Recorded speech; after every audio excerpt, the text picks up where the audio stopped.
गया और वो आकाश में उड़ गया। आज का जो नौजवान है ये साइंसवादी है, ये हमारी भौतिकवादी और जो हमारी धार्मिक आध्यात्मिक बात को नहीं मानेगा। इसको तुम साइंस के द्वारा अध्यात्म को मनवाएगा तो मानेगा। जैसे मैं सूर्य को जल देख करके मैं हर बीमारी का इलाज कर देता हूँ। बताओ कैसे? कैसे बाबा? सूर्य उदय हो रहा है, ये जैसे सूर्य मान लो इसको जी, और मैं यहाँ खड़ा हूँ तो हम दोनों एक ही डिग्री पर हैं जी, सीधा। इसकी जो किरण आ रही है वो सीधी आएगी। जी, मैंने स्नान किया, जी, मेरा बदन गीला है जी, और मैंने तांबे के लोटे में जल भरा तो तांबा कॉपर है, कॉपर में जब जल भर दिया तो कॉपर वाटर हो गया। राइट। और मैं अपने सिर के ऊपर से गिराया जी, और सूर्य का प्रकाश उसमें विटामिन डी रेडियम को लेकर टकराया जी, तो क्या बनेगा? रेनबो बनेगा, इंद्रधनुष बनेगा, 7 कलर बनेंगे। जो हमारे 7 कहते सूर्य के 7 घोड़े हैं। अब उसमें जो हरा रंग है क्लोरोफिल का है, जो पत्तियों में पाई जाती है, विटामिन डी और रेडियम से लैस है। वो मेरे मस्तक पे, मेरी आंख पे, मेरे कंठ पे, मेरे हृदय पे, मेरे फेफड़े पे, मेरे लीवर पे, मेरे पित्त पे, मेरे आमाशय पे, मेरे गुर्दों पे जब वो गिरेगा क्या करेगा? ऐसे 6 रंग कलर और बचे हैं, बैंगनी है, ऑरेंज है, नीला है। तो ये क्या करेंगे? किस चीज के प्रतीक है? जब हरा रंग क्लोरोफिल का है और डॉक्टर कहता हरी पत्तियां खाओ, सब्जियां खाओ, उसमें आपको आयरन मिलेगा। तो अब वो जो विटामिन डी से जो हरा रंग पैदा हुआ है सूर्य की किरण से कॉपर वाटर में, वो क्या करेगा? कोई वैज्ञानिक बताए तो सही मुझे। एक अमेरिका का चेला है, एक रूस का है, वो मेरे भक्त बने हुए हैं। हरिद्वार में क्या वो कोई जल दे रहा होगा सूर्य को, वो भी अपने ऐसे से फेंक रहा है, मैं बैठा देख रहा हूँ ये क्या कर रहा है। मैंने उसको बुलाया तो मैंने यही फार्मूला उसको समझाया। वो मेरा शिष्य बन गया, बोला ओ ये तो साइंस।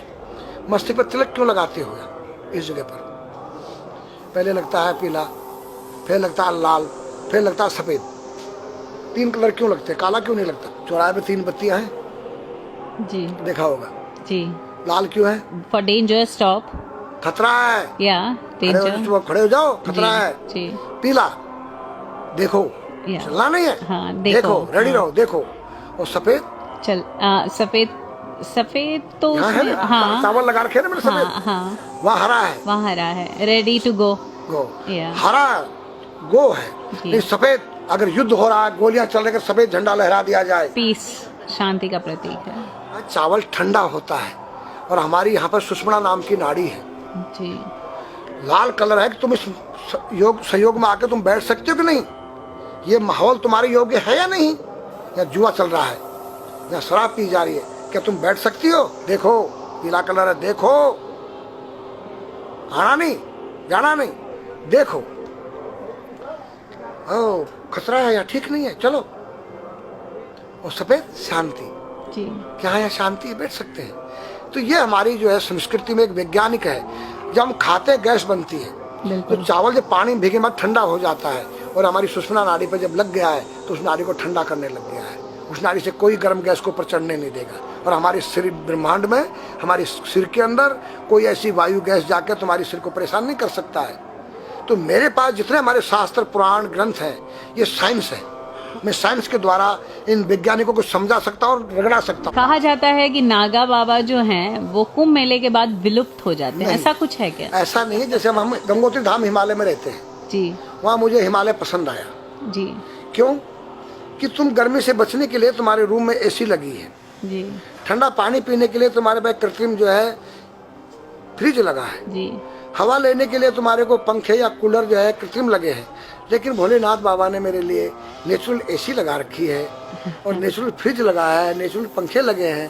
तो मैंने सब कुछ त्याग दिया। छाती में तो मैं कुछ लेके नहीं जा सकता हूँ, चाहे मेरे पास अरबों खरबों रुपया हो। जी। खाऊंगा मैं उतना ही जितनी मेरी पेट के अंदर भूख है। पढ़ना लिखना ये तो सहज चातुरी, काम धैन मन बस करन गगन चढ़न मुश्किल।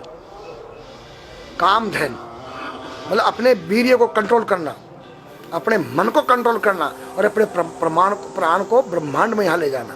ये खोपड़ी क्या है? ब्रह्मांड है। उसको कहते हैं समाधि।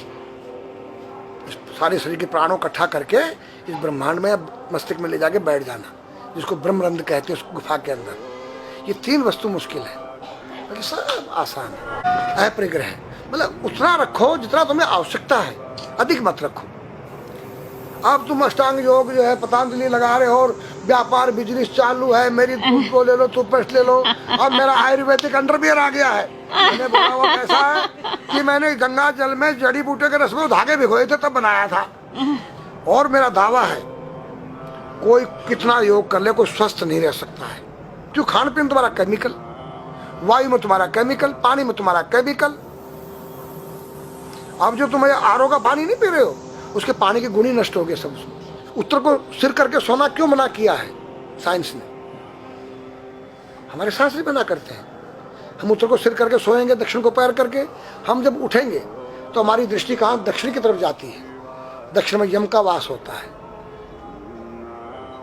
और जब दक्षिण को सिर करके सोएंगे तो हमारा मुंह उत्तर को जाएगा। उत्तर हिमालय है, भगवान शिव का कैलाश है। साइंस कहता है कि पृथ्वी के उत्तर ध्रुव दक्षिण ध्रुव है। पृथ्वी कैसी है पता है? तेरा सिर, सेम तेरा चेहरा 23.5 डिग्री के अंश पर है। ये थोड़ी सी चुटिया नाप लेना अपनी प्रकार लेकर के। तुम भी नाप लेना, तुम भी नाप लेना, मैं भी नाप लूँ चाहे। ये थोड़ी सी चुटिया 90 पर नहीं है, ऐसे तिरछी झुकी हुई है। ये चुटिया, ये थोड़ी है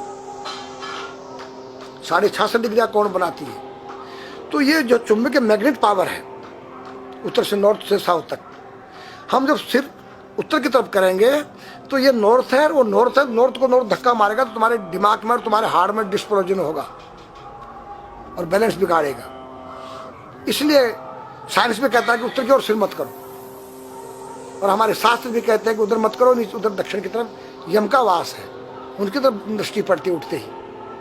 मतलब एक कहने का फर्क है, एक चीज एक ही है। आज हमारे पास योग की विद्या थी, वो गायब हो चुकी है। अब तो जो थोड़ा सा कोई एक चूहा था, वो दुकान में गया, उसको एक हल्दी कंकर मिल गया, बोला हम पंसारी हो गया है। हल्दी मिल जाने से पंसारी बन गया। जो पीटी स्कूल में कभी किया होगा आप लोगों ने, पढ़ा होगा स्कूल हाँ में, जी। उसी को योग कह रहे हैं। योग क्या है? भगवान कृष्ण के पास था, उज्जैन गए थे संदीपनी ऋषि के पास सीखने के लिए। एक ही समय में 16,808 रावणों के साथ बात कर रहे हैं, अलग अलग रूप। योग से अनेक रूप बन सकते हैं। योग हनुमान जी के पास था। जब लंका में घुसे हैं तो मच्छर का रूप बनाया उन्होंने, मत्स्य के समान रूप धर कपि, मच्छर के समान। जब सीता के पास गए छोटे से बनकर, तो पूछा क्या तेरे जैसे ये सब? कि हाँ। फिर तो श्रीलंका पे विजय पाना असंभव है। तो हनुमान ने पहाड़ का जैसा रूप दिखाया, हिमालय जैसा। सर्जविन करना, अपने प्राण को निकाल के मुर्दे में डाल देना, उसको प्रकाया प्रवेश कहते हैं, जो आज है ही नहीं, लुप्त हो गई। जो जानता उसने किसी को बताता नहीं।